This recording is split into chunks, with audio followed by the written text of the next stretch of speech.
शुक्लाम्बरधरं विष्णुं शशिवर्णं चतुर्भुजं प्रसन्नवदनं ध्यायेत् सर्वविघ्नोपशान्ते गुरुब्रह्मा गुरुर्विष्णु गुरुर्देवो महेश्वरः गुरुः साक्षात् परं ब्रह्म तस्मै श्रीगुरवे नमः। सरस्वती नमस्तुभ्यं वरदे कामरूपिणि विद्यारम्भं करिष्यामि सिद्धिर्भवतु मे सदा। नारायणं नमस्कृत्य नरं चैव नरोत्तमं देवीं सरस्वतीं व्यासं ततो जयमुदीरयेत्। సభాయ నమః.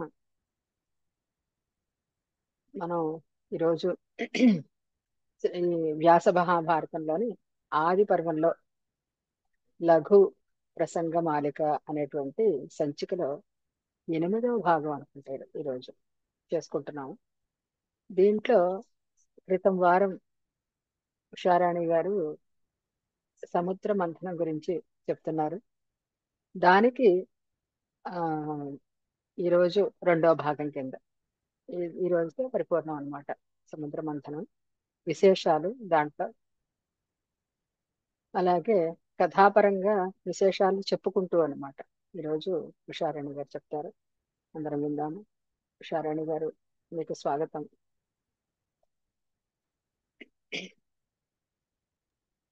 నమస్కారం అందరికి. సదస్సే నమః. మాతరం పితరం నత్వా స్మృత్వా శ్రీ గురు పాదుకాం ప్రారభే మమ వక్తవ్యం స్తుత్వా వాణీం వినాయకం. నారాయణం నమస్కృత్య నరం చైవ నరోత్తమం దేవీం సరస్వతీం వ్యాసం తతో జయముదీరయేత్. అత్యంత ప్రియతములైన మహర్షి మా వర్యులకు నమస్కారాలు సమర్పించుకుంటూ వ్యాస మహర్షి పాద పద్మాలకు నమస్సులు అందిస్తూ అమృత మంథనం ఘట్టాన్ని ముందుకు తీసుకొని వెళ్తున్నాను. ఇవాళ అంతిమ భాగము. నేను స్క్రీన్ షేర్ చేయొచ్చు లేదా నేను చూసి చెప్తాను. ఎంతవరకు చెప్పుకున్నామంటే వృక్షాలు అన్ని జంతువులు కూడా అక్కడివి ఆ మంథనం వేగానికి, ఆ మంథనం రాపిడికి అవన్నీ అందులో కింద పడుతూ అవి నశిస్తూ ఉన్నాయి. వాటికి రాపిడి వల్ల అగ్ని కూడా మాటి మాటికి ప్రజ్వలితం అవుతోంది. ఒక నీలపు రంగులోని మేఘాలన్నీ అక్కడ ఫామ్ అయిపోయాయి. ఆ మందరాచలాన్ని అవి ఆచ్ఛాదితం చేసేసాయి. ఆ దావానలము వల్ల ఆ పర్వత రాజం మీద ఉన్న గజములు అంటే ఏనుగులు, గుహాలలోంచి అన్నిట్లోంచి బయటకు వచ్చిన సింహాలు, సహస్రాదిగా జంతువులన్నీ కూడా ఆ నిప్పులో కాలిపోయాయి. ఆ పర్వతం మీద ఉన్న నానా రకాల జీవులు ప్రాణాలను కోల్పోయాయి. అప్పుడు ఆయన ఇంద్రుడు అక్కడ వర్షింప చేశాడు ఆ నిప్పును శాంతింప చేయటానికి. ఆ తర్వాత సముద్ర జలంలో పెద్ద పెద్ద వృక్షాలు, రకరకాల గమ్ ఉంటాయి కదా, స్టిక్కీ మెటీరియల్, ఆ వృక్షంలోంచి బయటకు వచ్చే రకరకాల వాటి మనము ఏమంటాం దాన్ని, జిగురు పదార్థాలు అన్ని కూడా ఔషధులు కూడా చాలా అవి రాపిడికి ఆ చెట్టు పిండినట్టు అయినప్పుడల్లా దాంట్లోంచి రసం అంతా, ఇప్పుడు మనం బట్ట పిండితే రసం వచ్చినట్టు ఆ రాపిడికి రసం రావటం మొదలుపెట్టింది. వృక్షాలు, ఔషధులు అన్నీ కూడా అమృత తుల్యమైన ప్రభావవంతమైన రసాలను ఆ జలంలోకి కలపటం మొదలు పెట్టాయి. ఆ జలం అంతా కూడా అప్పటికే అంటే ఈ జంతువులు పడిపోయాయి, చెట్లు పడిపోయాయి, ఆ ఔషధులు పడుతున్నాయి, ఆ నిప్పు వచ్చింది, దాన్ని శాంతింపజేయడానికి వర్షం వచ్చింది. ఇవన్నీ అయితూ ఆ మందరాచలం తిరుగుతూనే ఉంది, అది మతింపబడుతూనే ఉంది. దాని చేత మంథనం జరుగుతూ ఉన్నప్పుడు సువర్ణమయమైన అదంతా కూడా ఆ పర్వతరాజం మీద ఎన్నో రకాల ధాతువులు అవి కూడా ఉన్నాయి. ధాతువులు అంటే మనకి మెటల్స్, రకరకాల మెటీరియల్స్ అన్ని ఉన్నాయి. అవన్నీ ప్రభావశాలులైన మణులు కూడా ఉన్నాయిట. దాని నుంచి వచ్చే రసాలు అవన్నీ కూడా వాటి వల్ల ఆ సముద్ర జలం అప్పటికే కూడా అమృతత్వాన్ని పొందేసిందిట.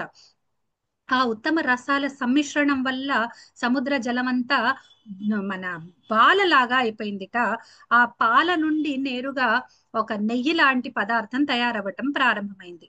ఆ తర్వాత దేవతలందరూ అక్కడ ఉన్న బ్రహ్మతోటి అన్నారట, అంటే అంత జరుగుతున్నప్పటికీ కూడా ఆ మా నారాయణుడు తప్ప మేమందరం కూడా, అంటే బహుశా ఆయన కూడా ఉన్నాడేమో ఆ ప్రాసెస్ లో. అందరూ దేవతలు దానవులు బాగా అలిసిపోయాము, ఎందుకంటే ఇప్పటివరకు అమృతం రాలేదే అని బాధపడుతూ అన్నారు. ఆ చాలా సమయం నుంచి మేము మంథనం చేస్తున్నాం, మేము బాగా అలసిపోయినాము అని బ్రహ్మతోటి అంటే, అప్పుడు ఆయన బ్రహ్మ విని నారాయణుడితో అన్నాడు, నాయన ఏది వాళ్ళు ఏది అడిగినా నువ్వే చేయగలిగిన వాడివి, నాకంత శక్తి లేదు అలా ఆయన చేతులు ఎత్తేసి, నారాయణ లేదా ఎవరు ఏ పని చేయాలో వాళ్ళు ఆ పని చేయాలి, అధికారం ఉంది కదా శక్తి ఉంది కదా అని దాన్ని దుర్వినియోగం చేసుకోకూడదు. వాళ్ళు అడిగిన ప్రశ్నని నారాయణుడికి ఆయన ట్రాన్స్ఫర్ చేశాడు. చేస్తే అప్పుడు నారాయణుడు ఏమన్నాడు, ఎంత మంచి మాట అంటున్నాడో ఇక్కడ చూడండి. మీరందరూ కూడా ఎవరైతే ఇక్కడ పా ఈ అమృత మంథనం కార్యంలో నిమగ్నులై ఉన్నారో వాళ్ళందరికీ బలం నేను ఇస్తున్నాను అని చెప్పాడనమాట. ఇది మీ శక్తి కాదు, మీరు అలసిపోవటం కాదు, మీకు బలాన్ని నేను ఇస్తున్నాను. అందరూ కూడా మీరు మీ శక్తినంతా పెట్టి ఇంకా కూడా ఈ సాగరాన్ని క్షుబ్ధం చేసేసేయండి, అంటే ఇంకా కూడా మతించి పారేయండి అని చెప్పి అన్నారనమాట. నారాయణుడి మాటల్ని విని ఆ బలవంతులైన ఆ వాళ్ళందరూ కూడా రాక్షసులు దేవతలు అందరూ కూడా ఇంకా చాలా బలాన్ని పొందారు. వాళ్ళందరూ కలిసి ఇంకా వేగంగా, అంటే ఇప్పుడు ఎవరన్నా నీతో నిలబడ్డానురా, నువ్వు కాదురా కష్టపడుతున్నది, నీ వెనక నేను ఉన్నానురా అంటే ఏ రకమైన ఆత్మవిశ్వాసం మనలోకి ప్రవేశిస్తుందో, మనం చేయగలుగుతామని మనం నమ్మినా నమ్మకపోయినా మనకు ఇంకొకళ్ళు ఉన్నారు అంటే, నేను అదే చెప్తుంటాను, నాకు నమ్మకం లేదు, మీరందరు నమ్ముతున్నారు నేను చేస్తానని, ఆ నమ్మకం ఆధారంగా నేను చేస్తాను. నిజంగా చాలా బాగుంటుంది ఆ ఫీలింగ్. ఎందుకంటే ఇది రెండు థింగ్స్ నుంచి మనని కాపాడుతుంది. మనం మన శక్తితోటే చేస్తున్నాము, మనమే అయ్యో మనమే ఒక్కళ్ళమే శక్తి పెట్టాలనేది అది ఆపుతుంది. రెండోది ఏంటంటే మనకు అహంకారం రాకుండా ఆపుతుంది. ఇంతమంది శక్తి తీసుకొని మనం చేస్తున్నాం కాబట్టి ఇక్కడ మనం కాదు మనం గర్వపడాల్సింది. చాలా మంది అంటారు సెల్ఫ్ మేడ్ మ్యాన్, నేను ఒక్కడనే కష్టపడ్డా. నిజంగా చెప్పండి, మీరు ఇన్ని అందరం కూడా పెద్దవాళ్ళవి, ఎవరికి చిన్న పిల్లలు లేరు. అందరూ మీ అనుభవంలో మాట చెప్పండి, ఎవరైనా కూడా సొంతంగా నిలబడగలుగుతారా? మనం చిన్నప్పుడు అమ్మనో నాన్ననో తాతనో వేలు పట్టుకుంటే మనం నిలబడగలిగిన వాళ్ళము, జీవితంలో సొంతంగా నిలబడాలి అంటే ఎవరి సహాయం లేకుండా ఎట్లా ఎవరో ఒకళ్ళు సహాయం చేస్తారు, పెట్టుబడి పెడతారు, వెన్ను తడతారు, వాళ్ళ చీకటి రోజుల్లో వాళ్లకు కన్నీళ్లు తుడుస్తారు, వాళ్లకు ధైర్యం చెప్తారు. అట్లాంటి ఒక పరిస్థితుల్లో దేవతలు దానవులు ఉన్నారు, వాళ్ళకి శక్తి అయిపోతోంది, అమృతం రావట్లే, ఆశ చచ్చిపోతోంది. అటువంటి సమయంలో నారాయణుణ్ణి ఆశ్రయిస్తే, మీరు కాదురా చేస్తున్నది నేను చేస్తున్నాను, మీరు కొనసాగించండి, ఇంకా బాగా శక్తి పెట్టండి, మీరు చేయగలుగుతారు అంటే ఆ నారాయణుడికి ఉన్న నమ్మకంతో వీళ్ళు దేవతలు ఆ పనిని ఇంకా బాగా కొనసాగించారు. అప్పటికి మొట్టమొదటి ఇది సహస్ర కిరణాల కల సూర్యుడితో సమానమైన తేజస్సు కలిగిన శీతలమైన ప్రకాశంతో, అంటే ఒకవైపు సూర్యుడంత తేజస్సు ఉంది కానీ చాలా చక్కటి శీతలమైన ఆ ప్రకాశము వేడిని కలిగించట్లేదు, అటువంటి శ్వేతవర్ణం కలిగిన ప్రసన్నుడైన చంద్రుడు ప్రకటమైనాడట మొట్టమొదటి ఇదిగా. అంటే ఈ క్రమాలు కొద్దిగా మారుతూ ఉంటాయి రకరకాల కథల్లో, అంటే రకరకాల పురాణాల్లో మనకి వేరే వేరేగా చెప్పినప్పుడు ఈ క్రమం కొద్దిగా మారుతుంది. ఇందులో మొట్టమొదటి చంద్రుడు వచ్చాడు, తర్వాత ఘృత స్వరూపమైన ఆ జలంలోంచి, అంటే ఇప్పుడంతా ఘృతం తయారైపోయింది కదా, ఆ శ్వేత వస్త్రములు ధరించిన లక్ష్మి. చూడండి ఇది కూడా ఇంపార్టెంట్, లక్ష్మి ఎప్పుడు ఎర్రని వస్త్రాలు ధరించింది, ఆమెకు ఎర్రని పూలు ఇష్టం అని మనం వింటూ ఉంటాం, కానీ ఆమె పుట్టినప్పుడు శ్వేత వస్త్రధారిణిట, ఆమె ఆవిర్భవించింది సముద్ర మంథనంలో. తర్వాత సురాదేవి, మరి ఈమె ఎవరో నాకు తెలియదు, సురా అంటే మరి ఆ దేవతల పానీయ ఇదో మరి, లేకపోతే ఆమె ఒక దేవతనో తెలియదు. బాలాగారు మీకు ఏమన్నా ఐడియా ఉందా? సురాదేవి అని చెప్తున్నారు ఇక్కడ, ఆమె ప్రకటమైంది అని. దేవపల్లి సుర అంటే పానీయమే అనుకుంటండి. అంతేనా? అంతే అవ్వచ్చు. నేను అదే అనుకున్నాను. అస్తు. సురాదేవి తర్వాత శ్వేత రంగు కలిగిన ఆ తురగము అంటే అశ్వము కూడా ప్రకటమైంది. అంటే ఉచ్చైశ్రవం గురించే మనకి ఈ ప్రశ్న వచ్చింది, ఎక్కడి నుంచి వచ్చింది అది వినతా కద్రుల సందర్భంలో అనుకున్నాం కదా, ఇక్కడ ఆ అశ్వం వచ్చింది, ఇక్కడి కనెక్షన్ స్టోరీకి. తర్వాత అనంత కిరణాలతో సముజ్వలంగా ఉన్నటువంటి ఒక దివ్యమైన కౌస్తుభమణి వచ్చింది, ఆ జలం నుంచి ప్రకటమైంది, అది నారాయణ వక్షస్థలాన్ని చేరి అది శోభితమైంది. తర్వాత సంపూర్ణ కామలను ఫలింపచేసే పారిజాత వృక్షము, సురభి ధేనువు కూడా అందులోంచి ఉత్పన్నమయ్యాయి. లక్ష్మి సురాదేవి చంద్రుడు మనస్సుతో సమానమైన వేగం కలిగిన ఈ ఉచ్చైశ్రవస, దాని గుణాలు కూడా చెప్తున్నారు. ఇవన్నీ కూడా ఆ సూర్యుడి మార్గంలో ఆకాశాన్ని ఆశ్రయించాయి. ఎక్కడైతే దేవతలు ఉంటారో అక్కడికి అవి చేరిపోయాయిట. అవన్నీ కూడా మానవ లోకానికి సంబంధించినవి కావు. అవన్నీ కూడా వాళ్ళందరూ కూడా దేవలోకానికి వెళ్ళిపోయారు. తర్వాత దివ్య శరీరధారుడైన ధన్వంతరి వచ్చాడు. ధన్వంతరి చేతిలో ఏముంటుంది? అమృతం ఉంటుంది. ఇక్కడికి అమృతం వచ్చేసింది, వీళ్ళ కష్టం తీరింది. ఇవన్నీ వస్తుంటే మాకేం సంబంధం, మాకేం సంబంధం. చూడండి వాళ్ళు అదే మాట. ఆ ఎన్ని వచ్చినా వీళ్ళెవరూ ఆశించలేదు వాటి. నాకు అది కూడా ఒకటి నచ్చుతుంది దేవతల్లో. ఆ నాకు కావాల్సింది అమృతం దాకా ఎందుకు, ఇగో ఇవైతే వచ్చాక లక్ష్మి చాలా అందంగా ఉంది, చంద్రుడు చాలా శీతలంగా ఉన్నాడు, ఈ అశ్వం భలే ఉంది, వీటిల్లో ఏదో ఒకటి తీసుకొని వెళ్ళిపోదాంలే అని వాళ్ళు అక్కడ కాంప్రమైజ్ అవ్వలేదు. అవ్వకుండా వాళ్ళు దేనికోసం దాన్ని మొదలు పెట్టారో అక్కడ దాకా వాళ్ళది కొనసాగిస్తూనే ఉన్నారు. తర్వాత వీళ్ళందరూ ఈ అమృతాన్ని చూడంగానే ధన్వంతరి పక్కన పెట్టి, ధన్వంతరి ఎవరికి కనిపించలే. ధన్వంతరి మన కోసం, అమృతం వాళ్ళ కోసం. వాళ్ళ దృష్టి అంతా అమృతం మీద ఉంది. ఆ అమృతం రాగానే మాటకు ఇది నాది, అంటే నేను ఇక్కడ కష్టపడ్డాను, ఇది నాది, ఇది నాది అని చెప్పేసి అందరూ గోల పెట్టడం మొదలు పెట్టేశారు. ఆ తర్వాత ఆ శ్వేత వర్ణంలో ఉన్న 4 ఆ దంతములతో ఆ విశాలంగా ఉన్న మహా ఐరావతం, అంటే 4 దంతాలు ఉంటాయిట. మనకి మామూలుగా ఆ భూలోకంలో ఉండే ఏనుగులకు 2 దంతాలు ఉంటాయి కదా. ఈ మన దీని పేరేంటి, ఐరావతము. దాని ఆ ఆ ఏనుగుకి 4 ఉన్నాయి. అది వజ్రధారుడైన ఇంద్రుడు దాన్ని తీసుకున్నాడు, తన అధికారంలోకి తీసేసుకున్నాడు. మరి లక్ష్మీ విష్ణువుల వివాహం గురించి ఇక్కడ ఏమీ చెప్పట్లేదు మనకి, ఇంకా అది వేరే కథల్లో చూసుకోవాలి.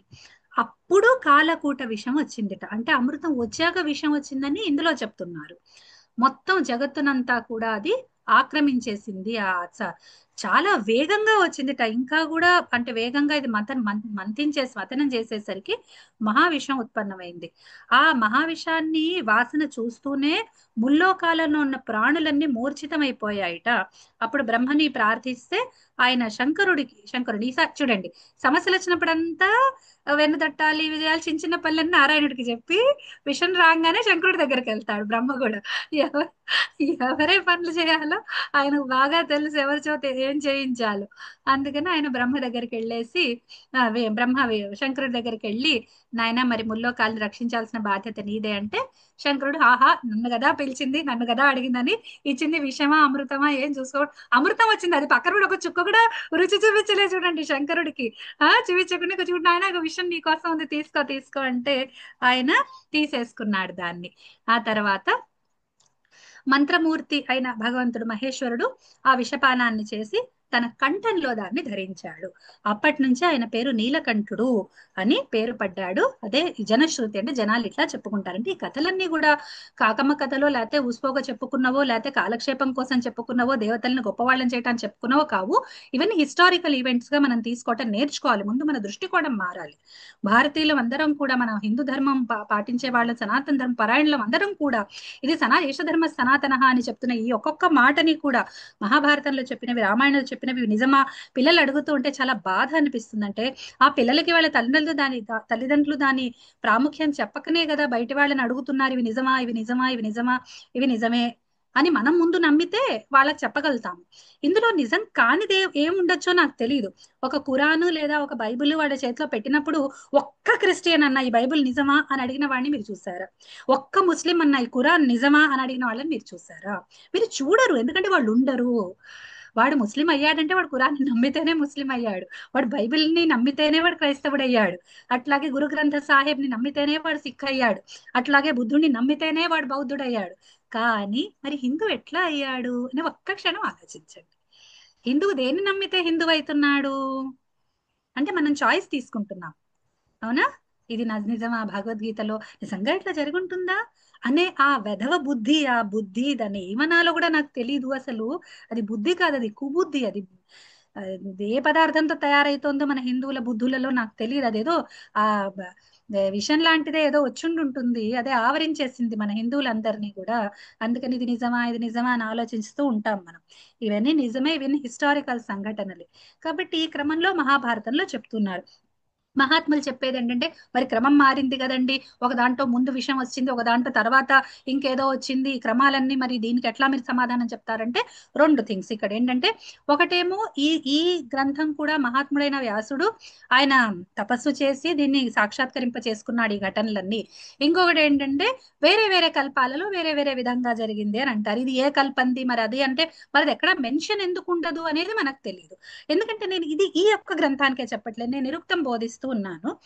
మన ఎంఏ పిల్లలు వస్తారు, వాళ్ళకి అంటే పిల్లలు అంటేలేండి విద్యార్థులు వస్తారు, వాళ్ళకి నిరుక్తం చెప్పేటప్పుడు ఆయన ఏ వేద శాఖ తీసుకున్నాడో మనకు తెలియదు, ఏ వేద శాఖలోంచి ఆయన మంత్రాలు చెప్తున్నాడో అవన్నీ మనము మ్యాపింగ్ మళ్ళీ రీమ్యాప్ చేసుకోలేకపోతున్నాం.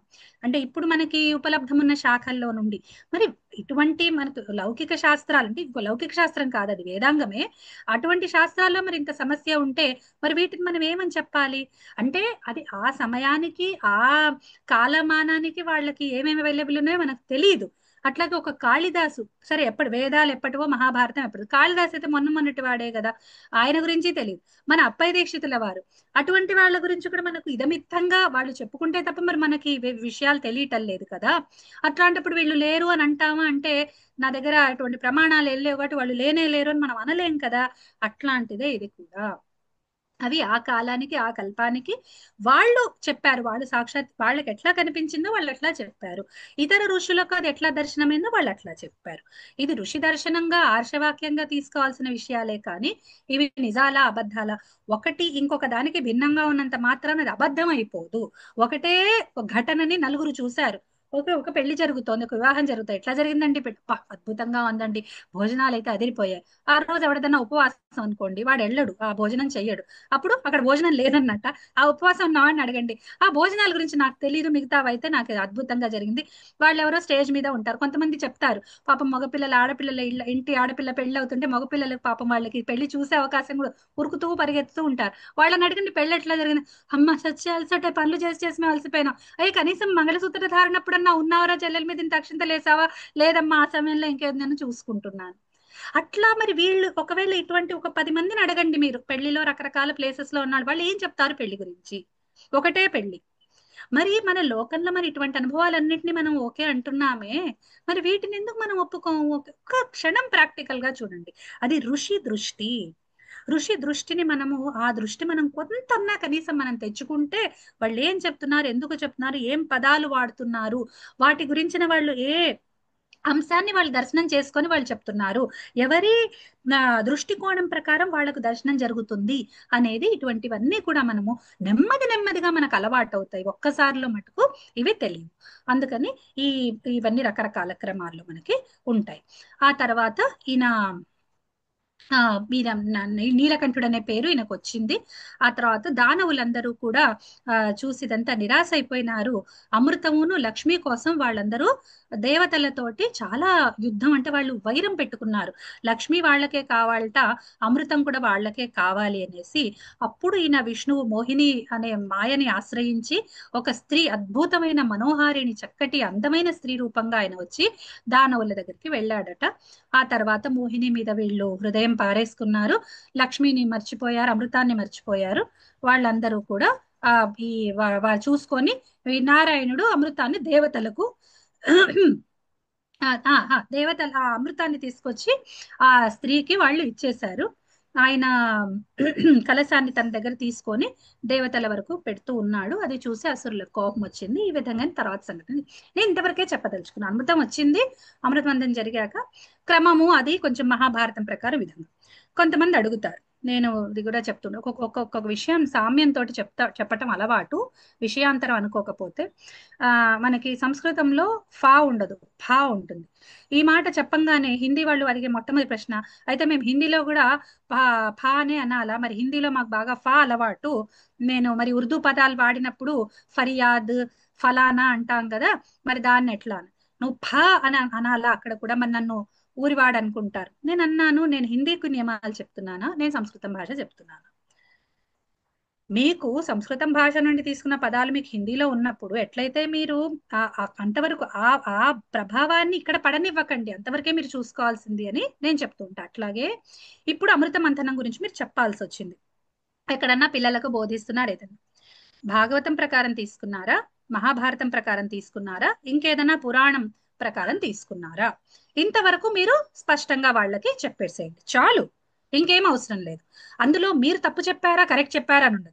మీరు ఎప్పుడైనా, అందుకనే ఇప్పుడు మనం ఇది ఎందుకు పెట్టుకున్నాం ఈ సదస్సు, మూలంలో ఎట్లా ఉంది, మహాభారతం ప్రకారం ఇది అమృత మంత్రం. గుర్తు పెట్టుకోండి, క్రమం గుర్తు పెట్టుకోండి. విషయం ఎక్కడొచ్చింది, లక్ష్మి ఎక్కడొచ్చింది, ఈయన ఎక్కడొచ్చాడు, ఫస్ట్ ఏం జరిగింది, తర్వాత ఏం జరిగింది, ఎక్కడ వాళ్ళు అలసిపోయారు, ఈ క్రమంలో, కథా క్రమంలో కొన్ని, ఘటనా క్రమంలో కొన్ని ఉంటాయి. ఇది గుర్తు పెట్టుకొని పిల్లలకు మీరు ఏం చెప్పాలంటే, మహాభారతంలో అమృత మంథనం కథ ఇట్లా ఉంది, అది అది సత్యమా, మరి అట్లంటే మేము అట్లా అది అక్కడ సత్యము, ఇది ఇక్కడ సత్యము అని చెప్పాలి. ఇప్పుడు నేను నా ఊళ్ళో నేను ఒక పని ఒక క్రమంలో చేస్తా, అదే బయటికి వెళ్ళా వేరే కార్యక్రమానికి, అప్పుడు నేను ఈ టైంకి నేను అన్నం నేను 1 గంటకే తింటా, నేను 2ంటికి అన్నం తినను అంటే అక్కడ 2ంటికే అన్నం పెడతారు, 1 గంటకు పెట్టరు. ఇప్పుడు నేనేం చేయాలి, అన్నం మానేయాలా? ఆ ప్రకారం మనం మలుచుకున్నామా లేదా? అట్లా మన ఆ ఆ, అలవాట్లు అవన్నీ మనం ఎట్లా లోకంలో ఇది చేసుకుంటున్నాం, అట్లానే పౌరాణిక విషయాలు ఇవి చెప్పినప్పుడు వాటి యాక్సెప్టెన్స్ కూడా మనకు అట్లాగే ఉండాలి. మనం ఈ గీతలు గీసుకోవటం నేర్చుకోవాలి. రామాయణంలోనే ఈ కథ వచ్చింది అనుకోండి, ఇది ఇట్లా ఉంది. ఇప్పుడు మనకి ఒక్కటే ఒక విషయం నేను చెప్పి ముగిస్తాను. ఈ ఆ, శంకరుడు కాముణ్ణి దానం చేస్తాడు కదా, ఆ ఘటన రామాయణంలో ఎంత ఉదాత్తంగా ఉంటుందో. కాళిదాసు కల్పించింది మనం చదివినప్పుడు, ఈమె వెళ్ళింది, ఆయన బాణాలు వేస్తాడు, ఇవన్నీ అదంతా ఏం లేదు. అసలు పార్వతి ప్రసంగతే లేదు రామాయణంలో. ఆయన ఇట్లా వస్తాడు, కాముడు వస్తాడు, ఈయన చూస్తాడని భస్మం అవుతాడు అంతే. ఒక క్షణం అసలు దాని వెనకాల ముందర ఏమీ నేపథ్యం ఉండదు. నాకు చాలా ఆశ్చర్యం వేసింది, ఆ భూమి ఉంది అని చెప్పి విశ్వామిత్రుడు రాముడికి చూపించే సందర్భంలో వస్తుంది అనమాట. ఇటువంటివన్నీ మనం చూసినప్పుడు, ఆహా ఈ కథ రామాయణంలో ఇట్లా ఉంది, ఈ కథ మహాభారతం ప్రకారం ఇట్లా ఉంది, ఇది మనం అలవాటు చేసుకోవాల్సింది. అప్పుడు దాని మీద పెట్టేసేయండి, మహాభారతం మీద పెట్టేయండి, రామాయణం మీద పెట్టి, మీ మీద మీరు ఏం తీసుకోవాల్సిన అవసరం లేదు. మీ మీ డ్యూటీ ఏంటి, ఒక అది కథని చదవటం, క్రమం గుర్తుపెట్టుకోవటము, ప్రస్తుతించటం, అంతే. ఓకే, ఇది ఇది చెప్పి ముగిస్తున్నాను. చక్కటి సభని మనం చేసుకుంటున్నాము. ఇందులో ముందుకు కొనసాగుదాము. ఇప్పుడు బాలాభగిని తన ప్రసంగాన్ని ప్రస్తుతిస్తారు. నమస్కారం, స్వాగతం. చాలా బాగుందండి, చాలా బాగా చెప్పారు. నిజమే. అంటే ఈ సృష్టి క్రమం పురాణాల్లో రకరకాలుగా ఉంది. ఒక దాంట్లో మొట్టమొదట విషం వచ్చింది అని చెప్పి ఉంటుంది ఒక దాంట్లో. ఇంకొక దాంట్లో పద్మ పురాణంలో అయితే దాంతో పాటు అమ్మవారితో పాటు జ్యేష్ఠాదేవి కూడా వచ్చింది అని చెప్పి ఉంటుంది. అక్కడ వివాహ ప్రసక్తి కూడా ఉంటుంది దాంట్లో. అంటే ఇక్కడ భారతంలో వ్యాసుల వారు ఏం చేస్తారంటే, ఇంకా పెంచుకుంటూ పెంచుకుంటూ వెళితే మొత్తం కథ ఇప్పటికే భారతాన్ని చేట భారతం అంటారు. ఎందుకు అని చెప్పారంటే, ఇలా ఉన్నది కాస్త ఇలా ఇలా ఇలా ఇలా పెరుగుతూ వచ్చింది. ఆయన జనమేజయుడు ఒకటి అడిగితే దానికి టూకీగా ఒకసారి చెప్తారు సమాధానం వైశంపాయనుల వారు. మళ్ళీ ఇంకో ప్రశ్న వేస్తాడు ఆయన, ఇంకా తప్పదు, అప్పుడు మళ్ళీ పెంచుకుంటూ వెళతాడనమాట. ఇలా పెరుగుతుంది భారతం. ఇక్కడ సృష్టి క్రమంలోనే పెంచితే మొత్తం భారతం అంతా కూడా, అంటే మిగతా పురాణాల్లో పురాణాలు రాసింది కూడా ఆయనే కాబట్టి, అంటే వ్యాసుల వారి మనస్సుని గ్రహిస్తే కనుక పురాణాలన్నిట్లో ఉంది కదా అని చెప్పి సంక్షేపంగా చెప్పుంటారు ఒకటి దీంట్లో. అదే అదే ఇంకొకటి, ఫస్ట్ భారతంలో వచ్చింది ఏమిటంటే, బాగా రీసెర్చ్ మైండ్ తో చూడాలి. అసలు మొట్టమొదట భారతం రాయడానికి కూర్చున్నాడు ఆయన, వ్యాసుల వారు కూర్చున్నారు. తర్వాత ఏమో ఈయన ఆ, గణపతి వచ్చి సరే నేను రాస్తాను అని గణపతి రాక మునుపు, గణపతిని ప్రార్థించక మునుపు ఆయన కూర్చున్నట్ట. కూర్చుంటే ఆయనకి అన్ని ఆ సృష్టి క్రమం అంతా కూడా మనసులో మెదులుతోంది. నిష్ప్రభోస్మిన్ నిష్ప్రభేస్మిన్ నిరాలోకే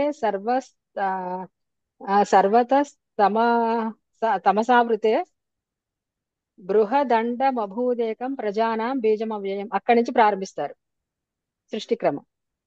అక్కడి నుంచి మొత్తం రాజర్షులు వీళ్ళందరూ వస్తున్నారు, సంవత్సరాలు మాసాలు పక్షాలు ఇవన్నీ కూడా కనిపిస్తున్నాయి. ఆ వంశాలు, ఆ మళ్ళీ అనువంశాలు ఇవన్నీ కూడా కనిపిస్తున్నాయి, అన్ని మెదులుతున్నాయి అని చెప్పి వస్తుంది.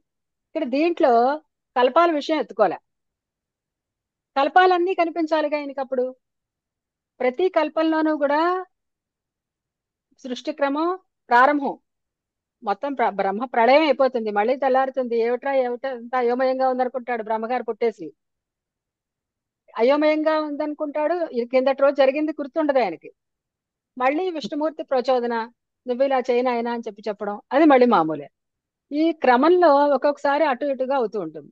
ఇక్కడ మనం గుర్తించాల్సింది ఏమిటంటే కల్పాలు ఈయనకి తట్టాయి అని చెప్పి ఉండదు ఇక్కడ.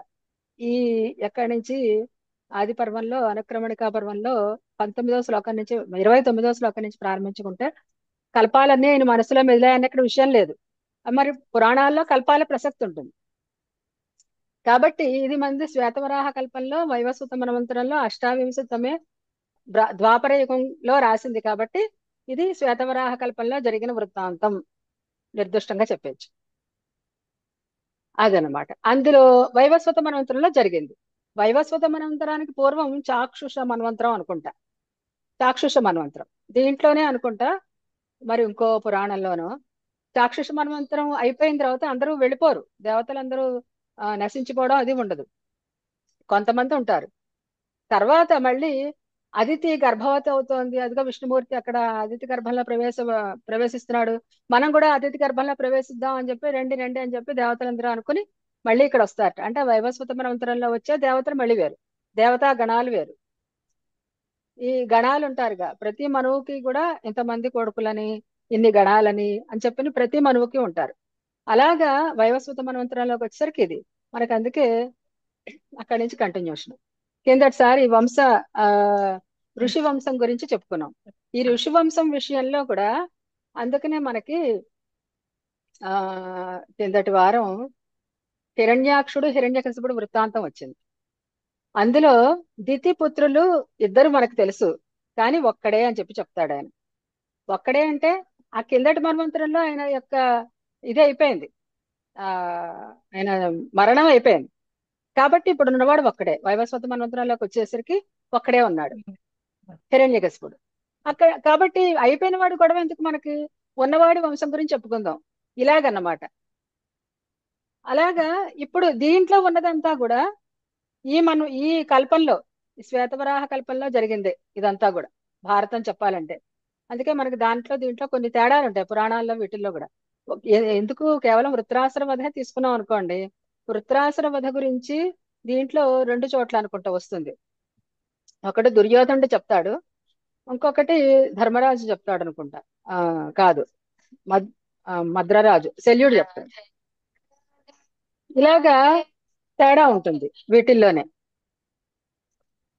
కాబట్టి మన ఆ, ఈ మన్వంతరానికి ఈ కల్పానికి తగినదే కేవలం వాట్లదే దీంట్లో ప్రస్తావించడం జరుగుతుంది మహాభారతంలో. అది మన స్పష్టం దీంట్లో చెప్పాలంటే.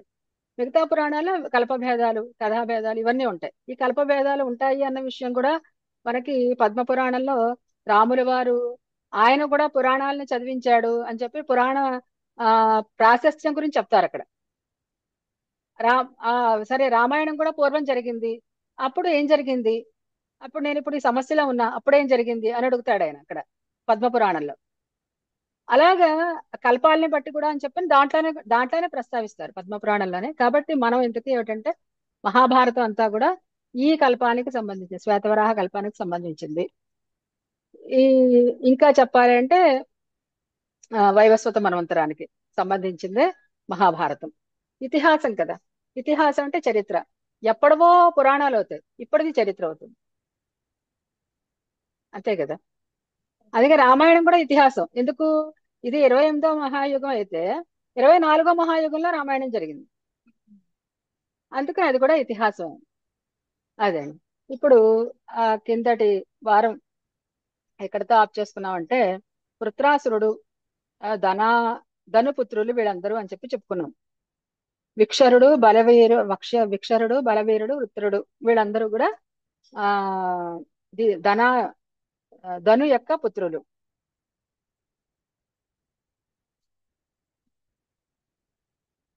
అని చెప్పి చెప్పుకున్నాం. ఇప్పుడు కాలాయాహ ప్రతితాః పుత్రాః కాలకల్పాః ప్రహారిణః. కాల అనేటువంటి ఆవిడ కశ్యప ప్రజాపతి యొక్క భార్య, కాల అనేటువంటి ఆవిడ యొక్క కొడుకులట వీళ్ళు కాలకల్పాః ప్రహారిణః, కాలుడితో సమానమైనటువంటి వాళ్ళుట వీళ్ళు. కాలుడు అంటే కాలాన్ని కబళించేటటువంటి శివుడు, ఆయనతో సమానమైనటువంటి వాళ్ళతో వీళ్ళు. మహావీర్య దానవేషు పరంతపాహ, దానవుల్లోనే వీళ్ళు చాలా, వాళ్ళని కూడా పీడించే వాళ్ళట వీళ్ళు. తర్వాత వినాశనశ్చ క్రోధశ్చ క్రోధ అంతా తథైవచ, క్రోధ శత్రుస్తథైవాన్యే కాలకేయాః ఇది శృతాః. కాలకేయులు ఎవళ్ళు అని చెప్పినట్టే చెప్తున్నారనమాట వీళ్ళు. వినాశుడు, వినాశనుడు, క్రోధహంత, క్రోధ శత్రు, ఇంకా చాలా మంది ఉన్నారయ్యా. వీళ్ళందరూ కాలకేయాః అని చెప్పి అంటారు అని చెప్పిన. ఇప్పుడు సరే, దేవతలకి రాక్షసులకి ఉపాధ్యాయుడు ఎవరు? ఇక్కడ మనకి భృగు మహర్షి కొడుకు అన్న విషయం ఇక్కడ రాదు. ఈ శుక్రాచార్యుడు వస్తుంది. భృగు మహర్షి కొడుకు అన్న విషయం ఇంకొక ప్రస్తావనలో వస్తుంది.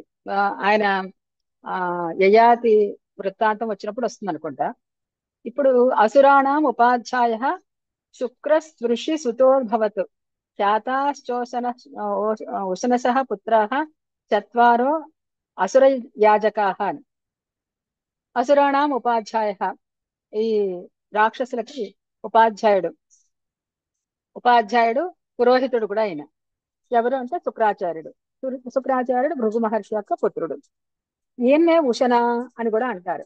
ఈ ఉషన అని అంటారు అని శుక్రాచార్యుడు ఎందుకంటారు అని చెప్పిన అన్న విషయం చివరిలో మనకి ఆ శాంతి పర్వంలో అనుకుంటూ వస్తుంది. దాంట్లో అంతవరకు ఉషన అనే పేరు. ఈయన ఏవో రాక్షసులకి వీళ్ళు సహాయం చేస్తూ ఉంటాడు. ఈయన ఇది తెలుస్తుంది ఆయనకి. ఈశ్వరుని శరణు పెడతారు దేవతలందరూ కూడా, ఈయన రాక్షసులకు అందరికి సహాయం చేస్తున్నాడు అని చెప్పని. ఈయన దాక్కుంటాడు. ఈశ్వరుడు ఈయన చంపడానికి బయలుదేరతాడు త్రిశూలం పుచ్చుకుని. దాక్కుంటాడు. ఎక్కడ దాక్కుంటాడు? త్రిశూలం మీదే దాక్కుంటాడు, చాలా సూక్ష్మ రూపంలో. ఇది చూస్తాడు ఆయన, శివుడు. చూసి చంపుదాం అనుకునేసరికి ఈయన నోట్లోంచి లోపలికి వెళ్ళిపోతాడు ఈయన శుక్రాచార్యుడు. వెళ్ళిపోయేసరికి లోపల ఉన్నాడని తెలుస్తుంది. ఎలా వస్తాడు బయటికి? లోపలికి వెళ్ళిన తర్వాత బయటికి రావాలి కదా. సరే నువ్వు ఇలా ఉందా అని చెప్పని ఆయన వీర్యం ద్వారా బయటకు పంపిస్తాడు. దాని ద్వారా వచ్చాడు కాబట్టి ఈయన శుక్రహ అని పేరు అప్పటి నుంచి. అందుకే ఆ మా నాన్నగారు చెప్తూ ఉండేవారు, ఈ దీంట్లో కథలకి జ్యోతిషానికి సంబంధం ఉందని. అందుకే ఈయన ఈ సంతానకారకుడు శుక్రాచార్యుడు అనమాట. ఇలాగ ఉషన అన్నవాడు కాస్త శుక్రుడి కింద అప్పుడు మారాడు అని చెప్పండి. ఇంకా ఆ గ్రహం కింద ఆ ఈయన బ్రహ్మగారు నియమించాడు అన్న విషయం కూడా మనకి ఏత వృత్తాంతంలో వస్తుంది ముందర. అది తర్వాత ఇలాగా ఈయనకి నలుగురు పుత్రులట. ఆ నలుగురు పుత్రులు వాళ్ళు కూడా ఈ రాక్షస పురోహితులే నలుగురు కూడా. వీళ్ళు నలుగురు కాకుండా ఇంకా ఇద్దరు ఉన్నారట. త్వష్టాధర, అత్రి. అత్రి అంటే ఈ అత్రి వేరు, ఈ అత్రి మహర్షి వేరు. వీళ్ళిద్దరూ కూడా ఈయన యొక్క ఇంకొక ఇద్దరు పుత్రులట. వీళ్ళు ద్వావన్యో రౌద్రకర్మిణో, రౌద్రకర్మ చేయడంలో వీళ్ళు చాలా గొప్పవాళ్ళట. బ్రహ్మలోక పరాయణాహ అంటే రుద్రమైనటువంటి బాగా భయంకరమైనటువంటి అనుష్ఠానం. ఇప్పుడు కృత్యని దాంట్లోంచి అగ్నిగుండంలోంచి తీయడం మనకి అంబరీషోపాఖ్యానంలో వస్తుంది. కృత్య వచ్చింది, కృత్యని సృష్టించాడు అని చెప్పి. ఇవన్నీ రౌద్ర కర్మలు అన్నమాట. అవి కూడా సంఘానికి, రాజ్య పరిపాలనకి అవి కూడా అవసరమే. శత్రువుల్ని మదించాలి అని చెప్పినంటే వాళ్ళు కూడా అవసరమే.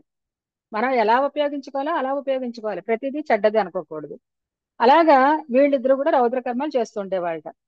ఇత్యేష వంశ ప్రభవ కథితస్తే తరస్వినాం అసురాణం సురాణాంచ పురాణే సంస్కృతో మయా.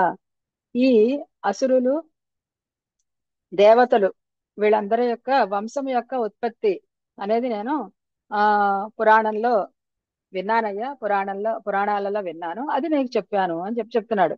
ఏతేషాం యదపత్యంతు నశక్యం తదేశశతః తత్ అశేషతః ప్రసంఖ్యాతం మహీపాల గుణభూతం అనంతకం.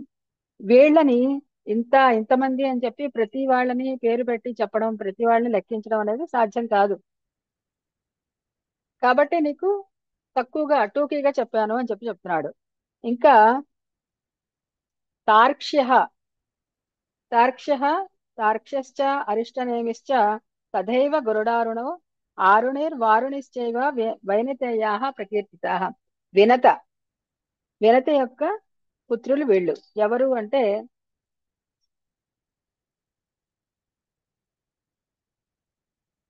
అరిష్టనేమి, తార్క్ష్య, గరుడ, అరుణ, ఆరుణి. మనకి మామూలుగా తెలిసిందైతే అరుణ, గరుడ ఇద్దరే తెలుసు. గరుత్మంతుడు వినత యొక్క కొడుకు గరుత్మంతుడని, అలాగే అరుణుడు, అరుణుడు అంటే అనూరుడు అని చెప్పి నన్ను కూడా అంటారు మనకి. ఆ సూర్యునికి రథసారథి అని చెప్పి వెనకాల చెప్పారు ఇది. ఇక్కడ వీళ్ళు 5గురు పుత్రులు అని. కానీ గరుత్మంతుని యొక్క అమరకోశంలో గరుత్మంతుని పర్యాయ పదాలు వస్తాయి. దాంట్లో తార్క్ష అని కూడా ఉంది. అంటే గరుత్మంతుడికే పర్యాయ పదమేమో అని చెప్పి అనుకునేవాళ్ళం. ఇక్కడ గరుత్మంతుడు వేరు, తార్క్ష. గరుత్మాన్ గరుడస్తార్క్ష్యో వైనతేయ ఖగేశ్వర అని అక్కడ. ఇది వేరు అని చెప్పి ఇక్కడ తెలుస్తోంది. తర్వాత కద్రు యొక్క పుత్రులు శేషోనంతో వాసుకిశ్చ తక్షకశ్చ భుజంగమ కూర్మశ్చ కులిశ్చైవ కాద్రవేయా ప్రకీర్తితా. వీళ్ళు శేషుడు, అనంతుడు, వాసుకి, తక్షకుడు, కూర్ముడు, కులిక, వీళ్ళందరూ కూడా కద్రు యొక్క పుత్రులు అని చెప్పి చెప్తున్నారు. ఇంకా కద్రు అయిపోయింది. భీమసేన,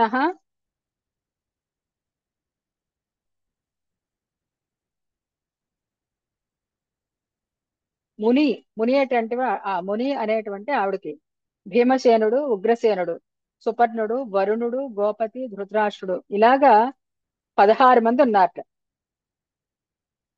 16 మంది. షోడశ షోడశస్తేషాం నారదశ్చైవ షోడశ, మా పంచదశస్తేషాం నారదశ్చైవ షోడశ. 16 మంది పుత్రులు ఆ ముని అనేటువంటి ఆవిడికి అని. ఇక్కడ నారదుడు అంటే మనకి నారద మహాముని గురించి అయితే వెనకాల భాగవతంలో చెప్తారు. ఆ నారద మహాముని లేదంటే ఈయన ఒకటేనా కాదా అని ఒకటి. మరి వీళ్ళేమో గంధర్వాహ, దేవగంధర్వాహ అన్నారు. నారదుడు కూడా దేవగంధర్వుడే. ఆయన దేవర్షి అంట, దేవగంధర్వుడు అని చెప్పని కూడా ఒక దాంట్లో కనిపిస్తుంది. బహుశా ఆ నారదుడు ఈ వైవస్వత మంత్రంలో ఇలా పుట్టాడేమో తెలియదు. అది తర్వాత అధ ప్రభుతాన్ యన్యాని కీర్తిష్యామి భారత అనవద్యాం మనువంశాం అసురాం మార్గణ ప్రియాం. ఇంకా కొంతమంది చెప్తున్నానయ్యా, చాలా వంశాలు ఉన్నాయి. వాట్లు వాళ్ళందరూ కూడా దక్షకన్య, దక్షకన్యకి చెందినటువంటి వాళ్ళు. అలాగే ఆ అని చెప్పి చెప్తూ అరూపాం సుభగాం భాసీం ఇది ప్రాధ వ్యజాయత. ప్రాధ అనేటువంటి ఆవిడ అరూపని, సుభగని, భాసి అంటే వీళ్ళు స్త్రీ సంతానం. వీళ్ళని కన్నది ఆవిడ ప్రాధ అనేటువంటి ఆవిడ అని చెప్పి చెప్తున్నారు. ఇంకా సిద్ధ, పూర్ణ, బర్హిశ్చ, పూర్ణాయుశ్చ మహాయశాః బ్రహ్మచారి రతిగుణ సుపర్ణశ్చైవ సప్తమః. వీళ్ళందరినీ కూడా ఈవిడ ఎవరు ప్రాధ అనేటువంటి ఆవిడ కన్నది అని చెప్పి. ఇంకా ఆ గంధర్వుల్ని కూడా ఈవిడ కన్నదిట. సుచంద్రుడు, ఇలాగే గంధర్వ ప్రధానమైనటువంటి ప్రాధ యొక్క కొడుకులు గంధర్వులు కూడా ఉన్నారు. అంటే గంధర్వులు ఒక జాతి, ఆదిత్యులు ఒక జాతి, ఒక గణం. అలాగే దేవగంధర్వులు ఒక గణం, రుద్రాలు ఒక గణం, ఒక గ్రూప్ అన్నమాట. అమృతం బ్రాహ్మణ గావో గంధర్వాప్సరసస్తథా అపత్యం కపిలాయాస్తు పురాణే పరికీర్తితం. కపిలకి కపిలకి సంతానం అంట అమృతము, బ్రాహ్మణులు, గోవులు, అలాగే గంధర్వులు, అప్సరసలు. వీళ్ళు కపిల అనేటువంటి ఆవిడకి సంతానంట. అంటే ఇక్కడ కపిల అంటే ఆవు కిందే మనం భావించాలేమో అనిపిస్తుంది. ఎందుకంటే ఒక చోట అంటారు బ్రాహ్మణులు, గోవులు కూడా ఒకే సంతానానికి సంబంధించిన వాళ్ళు అని చెప్పని అంటారు. అంటే ఒకళ్ళకి ఒకళ్ళే పుట్టడం కాదు, వివిధ మార్గాల ద్వారా. అంటే మనుష్యులు అంటే ఒకళ్ళకి పుట్టిన వాళ్ళే మనుషులు కాదు కదా. రకరకాల చాలా మంది భార్యాభర్తలు జంటలు ఉన్నాయి, వాళ్ళకి పుట్టిన వాళ్ళు ఇలాగా రకరకాలుగా ఉన్నవాళ్ళు ఉన్నారు కాబట్టి మనుషులు. అలాగే ఇప్పుడు సింహం అనుకున్నాం, సింహం అంటే ఒక సింహానికే పుట్టిన వాళ్ళు కదా, చాలా సింహాలు ఉన్నాయి. ఆ విధంగా అవ్వచ్చు. ఇది కపిలాకి అమృతము.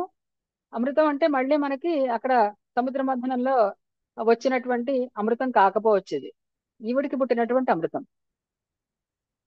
గౌవులు, గంధర్వులు, అప్సరసులు వీళ్ళందరూ కూడా కపిల యొక్క సంతానంట. అలాగే ఇతితే సర్వభూతానాం సంభవ కథితో మయా యథావత్ సంపరీక్షాతో గంధర్వ అప్సరసాం తథా.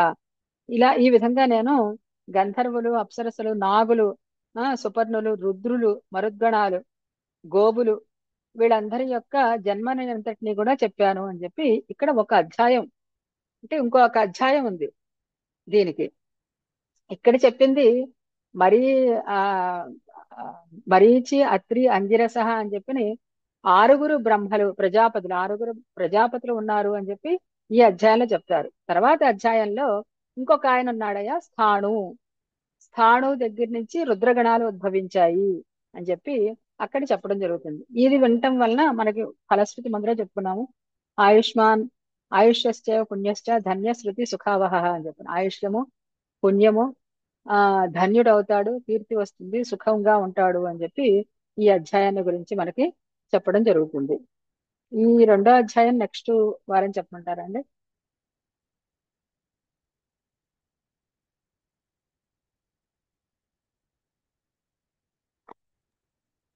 ఉషారాణి గారు.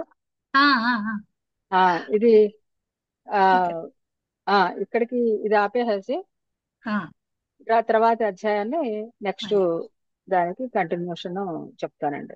అట్లాగే కొంత బాగుందండి. చెప్పాను. ఆ మహాత్ములందరి స్మరణం జరుగుతుంది ముఖ్యంగా దీనివల్ల. ఆ వంశములు అన్ని తెలియాలి కూడా కదా. క్రమం తెలుస్తాయి. ఇన్ని రకాలు భీముడు కూడా ఎన్నో చోట్ల వస్తాడు. నాకు అదే మహాభారతం స్టార్టింగ్ చదువుతున్నప్పుడు ఉమ్, ఎంతమంది భీములు ఉన్నారు మనకు తెలిసింది పాండవుల మధ్యలో ఉన్న ఐదుగురులో అవును, భీముడు ఒక్కడే తెలుసు.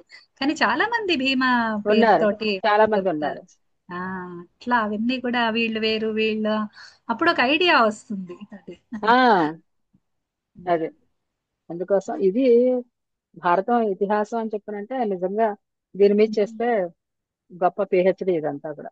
అవునవునండి. ఇంకెవరన్నా మాట్లాడతారా? అందరికీ నమస్కారములు. ఆ ఎవరైనా వక్తలు మీ ప్రసంగం చేయదలుచుకుంటే స్వాగతం. ఏదైనా వ్యాస భారతం ఆధారంగా ఆది పర్వంలోని ఏదైనా అంశాన్ని మూలం సహితంగా లేదా మూలాన్ని చూస్తూ అనువాదంగా గాని మీరు ప్రస్తుతించవచ్చు.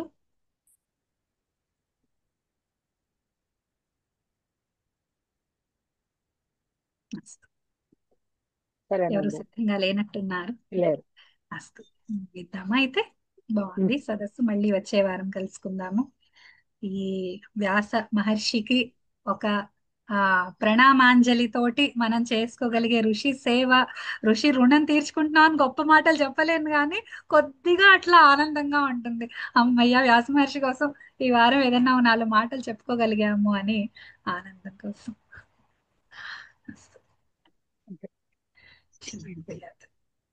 చెప్పుకుంటూ పెడితే చాలా అంటే ఆ భారతం గురించి చెప్పడం మొదలు పెట్టామంటే బాగా వెళ్ళిపోతూ ఉంటుంది ఇంట్రెస్ట్ గాను. అదే సరేనండి.